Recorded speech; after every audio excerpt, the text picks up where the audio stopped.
Planet Earth, holder of the key to the living library, has entered a time of transformation.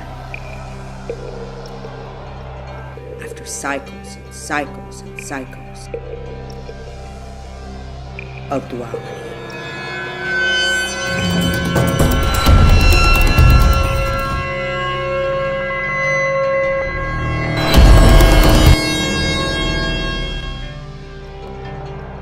Now lives a race of enlightened humans, the balancers of sacred energy.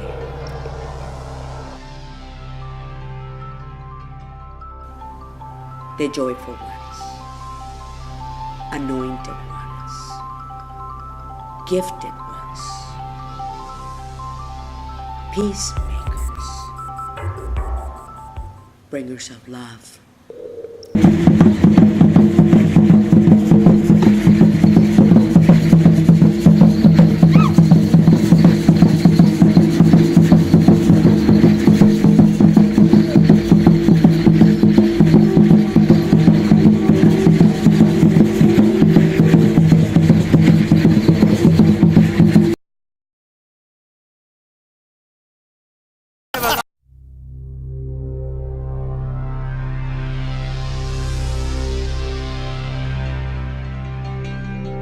Recognizing that all of our historical figures and heroes are important, from the Native Americans through the founding fathers and mothers of our country and up through current national and state events and international events.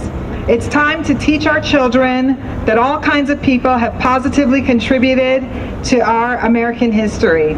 It is October 12th, 2011. Today was the deadline for the opponents of the Fair Education Act to file their signatures for put a referendum on the ballot, that is to overturn the law that went into effect this year.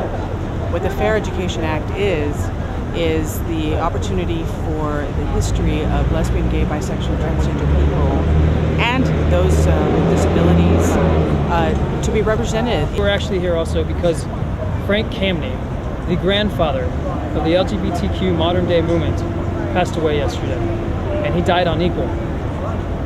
We're here to recognize that we are still only 12% equal compared to the rest of America. 12%. It's been 42 years since Stonewall, and we're still 12% equal. We've come a distance, there's no question, but we have a long way to go. When Frank Kameny, at 86 years old, who was at the forefront of the fight in the early 60s, dies unequal, something's got to change. Because of multicultural education, our schools are better, our young people are better, America is better. It seems that every time we take a few steps forward to make this country more democratic and more inclusive, and to make our schools more democratic and more inclusive, that the forces of reaction strike back. They're the same people who opposed the establishment of a Martin Luther King holiday. They're the same people who opposed recognizing Cesar Chavez's contributions.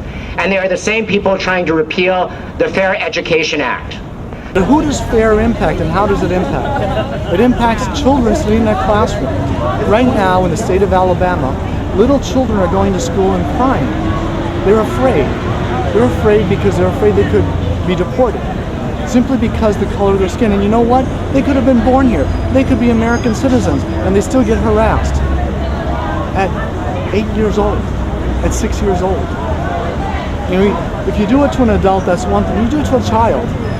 The Center for Disease Control said that the rate of suicide attempts by gay adolescents is 1 in 3. The good news is America has come a long way in the last 50 years. We're not stoned to death like we are in some other countries, or genocide in some of the other countries. No, we're given some support, but not completely. I really did think that they were going to be able to get the petitions to put the Fair Education Act, to take the Fair Education Act to the ballot. It seemed like a perfect follow-up to some of the arguments they used during Prop 8 and fears they instilled in people about... like what? Like children, like how it would have an influence over children and our kids in schools.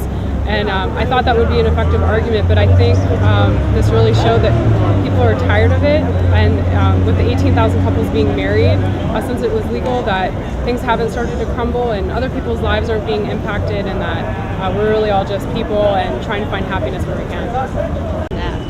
So an important component of trying to block the referendum was to make sure that the word got out about what really the Fair Education Act is about. You know, no misspoken words, etc. Just telling the truth, telling what it really is about, because who can object to telling historical facts in education?